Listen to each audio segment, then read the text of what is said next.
Bab yang ke-14, sedikit lagi, satu bab lagi lah. Ya dikit ini hadisnya. Saifu Rasulullah sallallahu alaihi wasallam. Pedangnya Rasulullah sallallahu alaihi wasallam. Judulnya itu Saifu Rasulillah, pedang, seolah-olah pedang Nabi itu satu. Ya, padahal pedang Nabi itu banyak. Sebagian ulama menyebutkan pedang Nabi itu ada 9. Bisa jadi memang sepanjang hidup Nabi itu Nabi pernah memiliki dalam satu masa satu pedang, mungkin berganti jadi pedang yang kedua dan seterusnya. Atau bisa jadi dalam satu waktu Nabi memiliki 9 pedang itu. Ya, dirangkum oleh para ulama ya nama-nama pedang ini dengan sebuah syair. Ini ada sebuah syair Ibnu Qayyim dalam Zadul Ma'ad. Ada yang namanya pedang yang bernama Rasub. Ada pedang Nabi yang bernama pedang Al-Mikhdam. Ada pedang Nabi yang bernama Zulfiqar. Ada pedang Nabi yang bernama Al-Qadib. Ada pedang Nabi yang bernama Al-Hadfun. Ada yang bernama Al-Battar. Ada yang bernama Qali'. Qal'i. Ada yang bernama Al-Mastur. Ada yang bernama Al-Fujjar. Jadi pedang itu punya nama. Nabi memberikan nama terhadap pedang-pedang yang beliau miliki. Dan masing-masing punya bentuk, punya model. Ya. Nah, yang disebutkan oleh Imam At-Tirmidzi ini di sini umum. Tidak mensifati satu pedang tertentu. Ya. Seperti nanti pedang Nabi itu ada tulisan apanya. Pedang Nabi itu ada peraknya, ada permatanya, ada emasnya. Pedang Nabi itu bentuknya, kalau di sini disebut nanti Hanafiyah, itu lebih kepada pedang yang terkenal halusnya itu adalah pedang yang dibuat oleh orang-orang Bani Hanafiyah. Ya, pedangnya lembut dan adapun bentuknya memang macam-macam. Ya. Ada yang lurus, ada yang melengkung dan lain sebagainya. Tapi memang khasnya pedang Arab itu punya lengkungan. Khasnya pedang Arab gitu ya. Ya, masing-masing daerah pedangnya beda-beda, ada yang lurus, ada yang melengkung. Orang Arab tuh kenapa melengkung? Karena ketika dipakai untuk menebas itu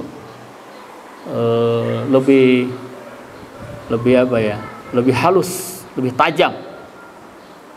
Bayangin ya, kalau pedang ini lurus, berarti begini kan? Kalau pedangnya itu nyayat gitu, sehingga gitu. Teorinya begitu. Ada juga yang matanya 2, ada yang matanya 1, ada yang matanya 1, kemudian di ujungnya matanya 2. Macam-macam lah jenisnya. Terus pegangannya ada yang panjang, ada yang pendek, ada yang melengkung, ada yang pakai gitu ya, pelindung. Jadi ketika megang itu ada besinya di sini.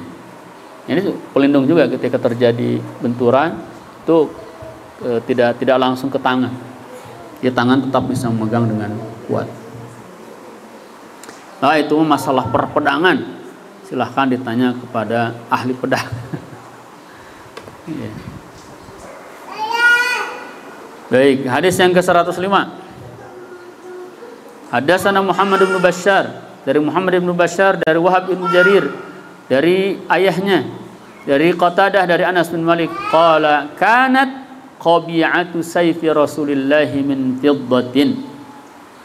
Bahwasanya qabidah itu ininya. Apa? Pegangannya. Bahasanya apa sih? Perah. Gagang. Perah itu naon perah? Pegangan kan? Ya. perahnya pedang Nabi atau pegangannya pedang Nabi itu min fiddatin, terbuat dari perak gagangnya itu. Ya. Hadis yang ke 106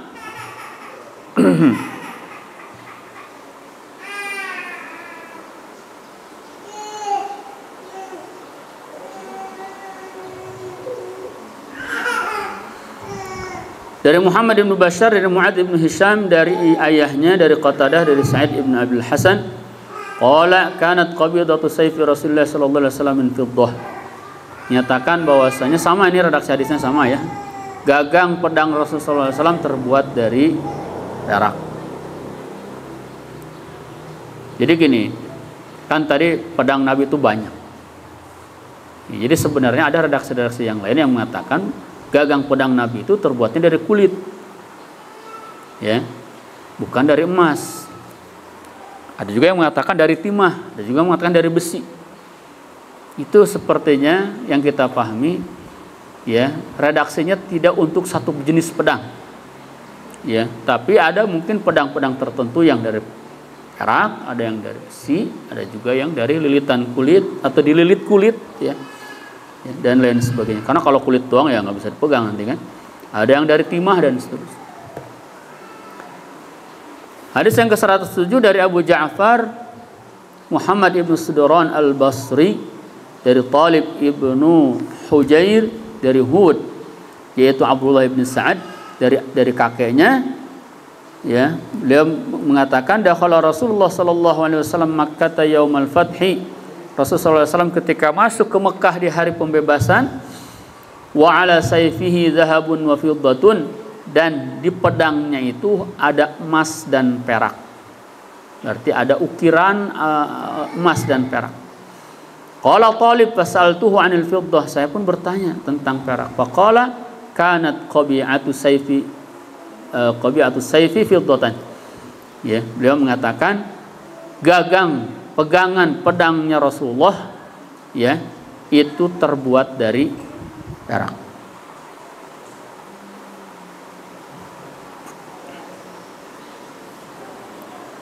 Ya, hadis yang ke-108 dari Muhammad bin Abi Syuja' al-Baghdadi, dari Abu Ubaidah al-Haddad, dari Uthman bin Sa'id, dari Ibnu Sirin, qala sana'tu sayfi ala sayfi Samurah ibnu Jundub, wa za'ama Samurah annahu sana'a sayfahu ala sayfi Rasulullah wa kana Hanafiyan. Jadi Ibnu Sirin, beliau mengatakan saya membuat pedang persis seperti pedangnya Samurah. Samurah ini sahabat Nabi. Dan Samurah mengatakan, atau Samurah za'ama, mengakui bahwasanya pedang yang beliau miliki itu dibuat seperti pedangnya Rasulullah. Wa kana Hanafiyan, dan model pedang Rasulullah itu adalah pedang Hanafi. Nah, ini yang Buya tadi maksud. Apa makna Hanafi di sini? Ya, maksudnya di sini adalah pembuat pedangnya itu adalah dari bangsa, dari suku Hanafi.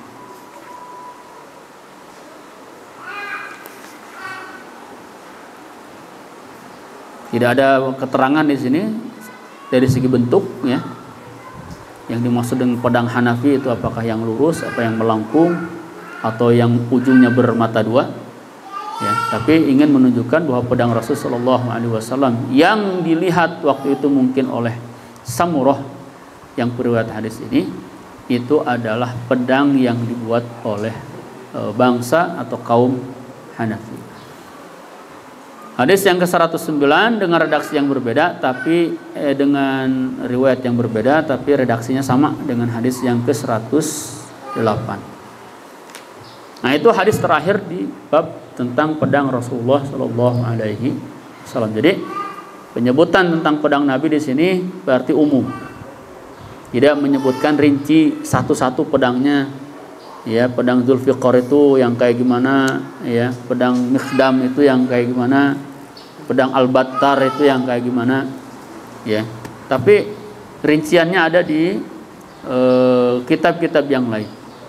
Ya, kalau kita searching juga keluar tuh 9 pedang Nabi SAW dengan bentuknya, dengan contohnya, dengan gambarnya, dengan fotonya dan lain-lain. Sampai di sini Bapak Ibu, ya, tidak ada pertanyaan, tidak ada. Ya, terima kasih, tidak ada. Kita tutup saja dengan baca hamdalah dan kafaratul majlis. Alhamdulillahirabbil alamin. Subhanakallahumma wa bihamdika asyhadu an la ilaha illa anta astaghfiruka wa atubu ilaik.